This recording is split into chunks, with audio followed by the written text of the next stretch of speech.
everybody, my name is Miranda R, and in the 8 long years I've been at EKA, one nickname has stuck with me the whole time, and that's always been bookworm.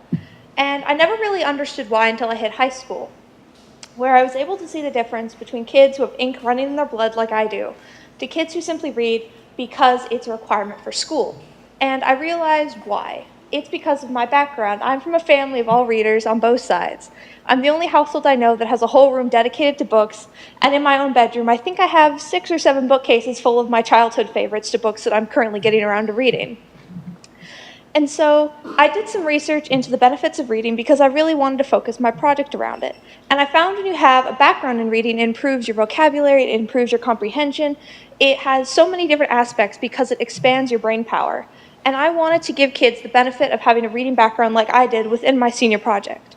So I decided to improve reading at EKA through the casual enjoyment of it, because reading, like any other skill, simply requires practice. So in this presentation, I will show you my purpose and goals, the steps I took, my resources, the good, the bad, and the ugly, and the lessons that I've learned. So my purpose was very simply to encourage reading, because for all the good things I wanted to happen, you had to read for yourself. Because I could give you 1,000,000 different books of every genre on the planet. I could give you 1,000 assignments, whether they're for extra credit or not to get detention or for a prize. I could bribe you any which way or threaten punishment. But if I leave and you're not willing to continue reading on your own, then I failed. So I decided not to bother with how I get kids to read. I simply want them to go, you know what I want to do right now? I want to read Harry Potter for the 6th time, simply because I find it enjoyable. So my way of going about this was through SSR, which is Sustained Silent Reading, reading during detention, having secondary read to elementary, and to help with the Who's Reading fundraiser. So at the beginning of the semester, when I was a poor, naive child, I thought this will be really easy, and these were the broad steps I decided to take, which were, I thought, all I have to do is I'll organize the library, make a little cart for all my projects, I'll create the schedules for all the different things, gather volunteers as necessary, maybe I'll wing that part, and then I'll just get started. It's a lot harder than that. You need way more detailed steps, so I broke it down. So I was right about the first thing. I had to organize a library to know what I had to work with. And that was pretty fun because I got to see books that I forgot about, or be like, oh, I didn't know that author wrote that. Or occasionally find books that maybe shouldn't have been donated to the school, but at least I found them before a 6th grader. And so once I had my nice catalog book of about 150 books, I had to make a cart. Miss T made the very good suggestion saying, what are you going to use as a cart? I had no idea. But thankfully, a teacher kindly gave me their projector cart as they weren't using it, and I was able to convert it into a book cart. So the first thing I did was make a castle topper that I could use for smaller trips where taking the cart was either unnecessary or simply too difficult, because that thing's unwieldy. And then I decorated the cart with drawings and curtains and papier-mâché flowers to make it very obvious that it was A, a project, and B, that it was supposed to be fun and inviting. It didn't survive the whole year, as kids tend to be destructive, whether it's cutting curtains or ripping off flowers, but it made it for most of the year, so I'll take it. And then finally, I filled it up with all my books, divided up by genre and by difficulty of reading, and then I was all set to use it in my various other activities. So next was SSR. The first thing that was brought to my attention by my government teacher, Mr. Quinn, was that I needed to have a way to quantify what I was doing at SSR, which came out in the form of this survey. These are the first 4 questions. That question is not shown here. The questions are, how often would you say you read for leisure? Do you wish to read more than you do? How do you rate your enjoyment of reading on a scale of 1 to 10, with 10 being the highest? Then why, in reference to the previous question. And then on the back, it was simply columns with genres so that kids could circle and show me their favorites to make sure I had something for them on my cart. So once I had a way to quantify what I was doing, I needed to talk to the teachers and get their permission to come in and take their limited project time, as we've all been so busy this year. And so I got most of the high school advisories to let me come in once a month, and I went to 2 middle school advisories in total, though I never intended to go there, so I was really happy I got to visit them at all. Once I had everyone's permission to come in, I arranged a schedule so that everyone could come in, hopefully, once a month. And then I just ran with it from there, though there were 2 things that came up. 1, teachers don't remember that you're coming. Always, always, always send reminders, or you'll do what I do. And you'll show up in an empty classroom and be like, am I in the wrong room? Is this the wrong date? Is this the wrong teacher? No, I just didn't send a reminder and they forgot I existed. Oops. And into reference with my surveys, what I got was most kids who didn't enjoy reading had no intention of changing regardless of what I did, which was kind of expected. And then the other kids who did enjoy reading said they wanted more time to read what they wanted to read, not school-required books, so I was really happy to give them that opportunity. Give me a second here. Got that dry mouth. All right. So next was reading in detention. So there are a lot of kids who go to detention, unfortunately, but when they go there, they can either do detention or basically stare at the wall. Or if you're some teachers, you can draw or fiddle with your phone, but that's not what I saw from my experience. So I decided to give them something else to do, which was to read a book, which could be fun and educational.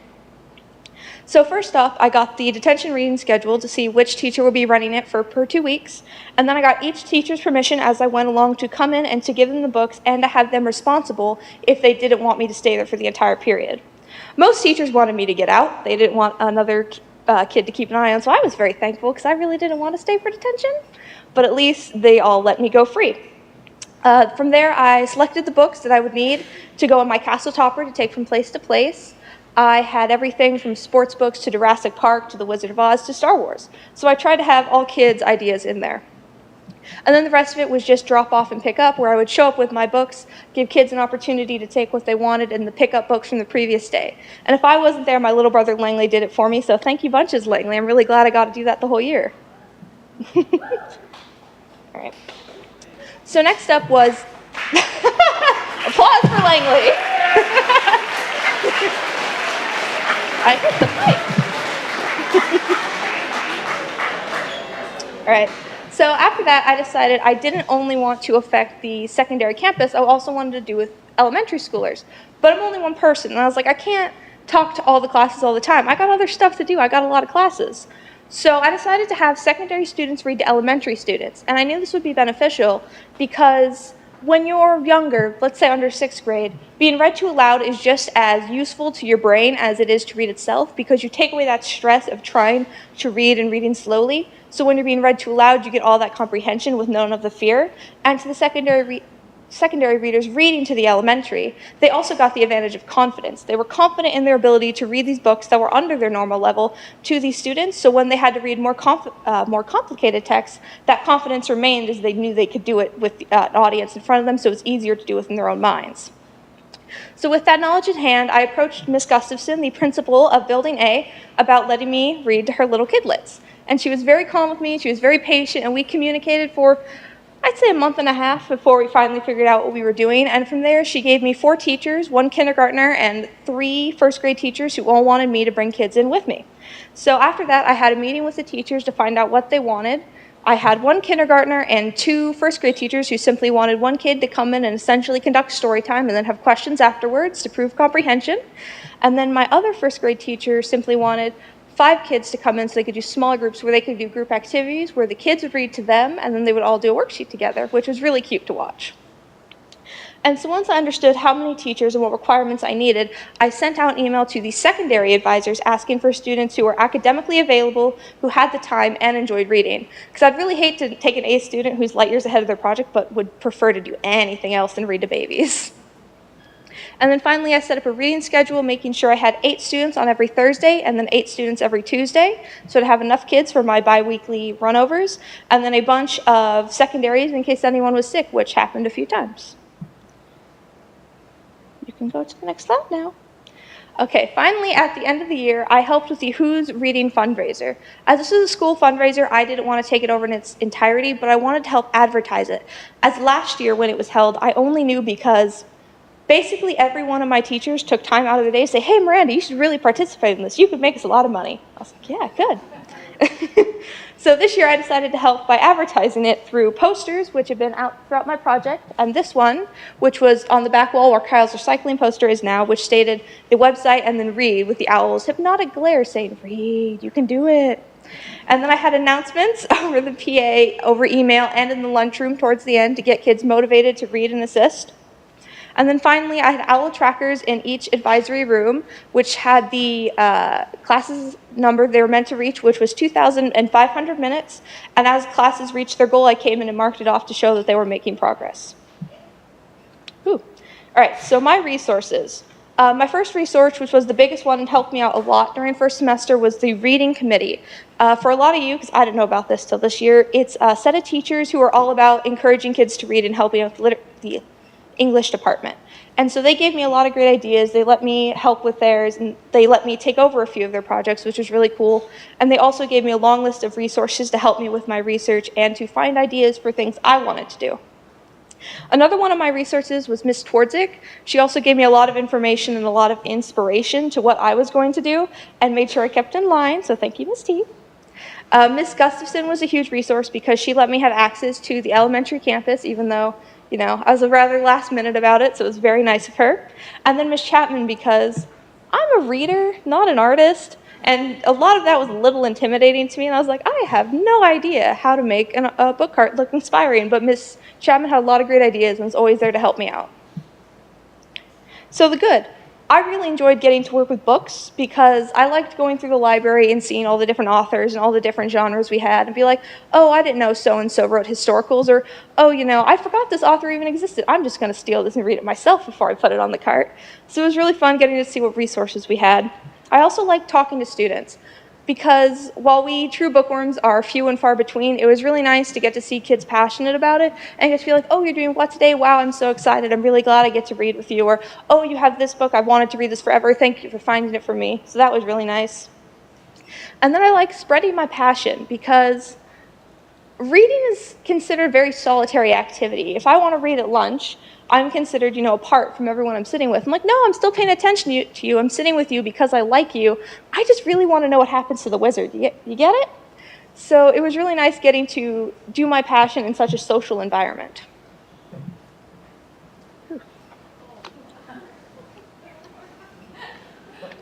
What do you want from me? All right. So the bad and the ugly.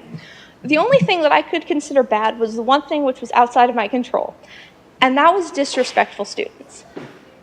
I don't know if it was my face, if it's my bubbly personality, or if it was my topic of choice, but kids thought they had the right to come up to me and tell me my project was stupid. And that really hurts, guys. It's really hard to do this uphill battle of a senior project and being told that my project is too stupid and I shouldn't be able to graduate. One moment, please.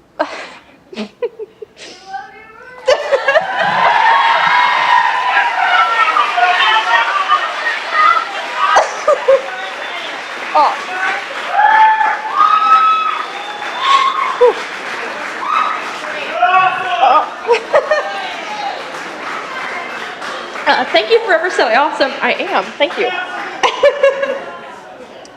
But, so I don't know what made kids think that was appropriate to do, as this is something that is the biggest part of a senior's year. And watching my friends go through the difficulties of doing it when they were doing something, whether it was harder than me or they simply didn't have the confidence in that moment. Oh, let's not hit the mic. Oh, I'm a hot mess. So it really was kind of difficult to be told that I wasn't worthy of graduating because of my choice in something I'm passionate about.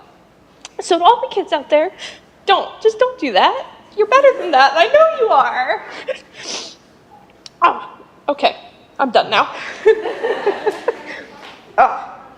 Let's move on to my error, which was the ugly. So the things that were ugly about my project were things that I had control over that I didn't do terribly well, which would be scheduling and talking to teachers. I don't have a great sense of time to start with, so when it's like, I need to schedule around other people, it became very, very hard, as I'm very used to being like, oh, this deadline's 2 weeks in the future. Oh no, I'm wrong, it's tomorrow? That's okay, I'll finish it anyway. But it's not the same thing when you have to get something to a teacher or to another student so that they're able to complete their project. So scheduling was something I had a lot of difficulty with. And then I also had difficulty talking to teachers, which is odd. Because I don't know what bug crawled up my butt, but these are teachers that I've known for 8 years of my life. For goodness sakes, Ms. Gustafson, the principal of Building A, was my 5th and 6th grade teacher. For goodness sake, she still makes fun of me of being in love with the glass pet. It's like, what was wrong with me? But it was a big problem I had this year was I just didn't want to talk to my superiors. Oh. So the lessons I learned. Talk to teachers. It doesn't matter if you think it's a stupid question, they want you to ask it because they want you to graduate. They don't want to see your ugly face no more.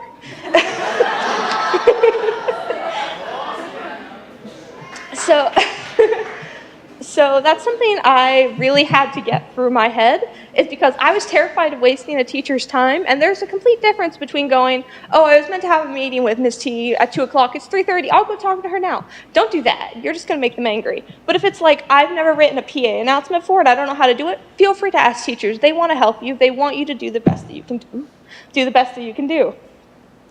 Schedule everything. And I'm talking to you, juniors, because you're going to have this issue next year. Don't worry, you get to cry on stage too, it's fun. So make sure you schedule everything. I only started scheduling seriously in second semester, and that made first semester way harder than it needed to be by any stretch of the imagination. And for that matter, don't trust technology when you're scheduling things, because I had about 2 months of dates, locations, and times for meetings on my phone that died halfway through the year and ate all that information. So put it on paper. Value yourself. Along that vein, trust yourself. I was really nervous to step outside the box for this project because as long as I've been here, I've always had the same general format. I'm a giant history nerd, so I'd go, okay, I'm going to do this really broad topic. I'd spend, a month researching it, write a 6-page paper, and then present it for an hour while all my classmates hated me. So having to come into this one where I had to interact with the community a lot and to make a lot more visuals than normal and to sort of run it for myself was really hard. And I didn't trust myself to be able to do it, which made me not want to do it. Trust yourself. You can do it. Even if it's in tiny baby steps or if it takes you 45 tries, you will get it in the end. So have a little more faith. Don't procrastinate. Lyric just said that she didn't, and she was right. It's a good thing. Don't do it. Because I only figured out how to stop procrastinating in like the last month of this year. And that was not helpful. So if you have to procrastinate by giving yourself rewards like I did, I decided at the end of the year, okay, I wrote a paragraph, I can read for 5 minutes. I wrote another paragraph, I can have a piece of candy. So whatever you have to do to motivate yourself to stop procrastinating, do it. Even if it's giving in to your guilty pleasure, it's better than turning in your paper late. I changed slides. There we go. And finally, don't waste your breath. It's really important to get your message out there. The students deserve to hear your message and to hear how you want to assist them. But there's always going to be, in a room of 100, there's always going to be that 1 or 2 people who just want to make your life harder, who don't want to listen to what you have to say or simply want to argue with it. Those people are not worth your time nor your energy. You have bigger goals in mind than 1 or 2 pig-headed people. So make sure that you're like, okay, here's my information. Oh, you disagree with me and you want to start a fight? I'm not here for that right now. I'm here to help everyone else around you. So don't waste your time and energy on those who don't care. So my special like the quiet woos. So my special thanks. The first one goes to Miss T because she really kept me on track this year. She didn't let me be anything less than my absolute best. And I appreciated that because I'm very lazy and I didn't want to. But she made me and my project was better for it. So if you don't know who you want for your senior advisor, I recommend T right there. She's got it going on. Next up, I'd like to thank Ms. Gustafson, not only for letting me have access to the kiddos, but because when I was talking with her through all that communication, I got to remember who I was in 6th grade, how confident I was and how sure I was and how much I was like, I got this, the world is my oyster. And that's something that seniors need because we're on the brink of something really scary. And to be like, remembering how enthusiastic and passionate you are all those years ago really helped move me forward. I'd like to thank the elementary teachers who let me bring in my kiddos because elementary doesn't generally have to deal with us seniors. Most of us want to exclude them because it's just another part. So letting me have their time and energy twice a week for months was really, really kind of them. And they gave me their time and they gave me their attention and they let me have the best project that I could possibly have. I'd like to thank my student readers because while it may not have seemed like a big deal to you, it was a big deal to me for you to help me with a whole 1/4 of my project. And it was really nice getting to see you interact with the kiddos and to see how enthusiastic they were when they came in and how excited they were to hear you read to them. Because you doing that showed me that I was making an impact in the little kids. And that was really nice to see. And it really helped in those moments where there were those, few bad apples. And then finally, I'd like to thank the entire senior class. You guys are the best, wherever you may be.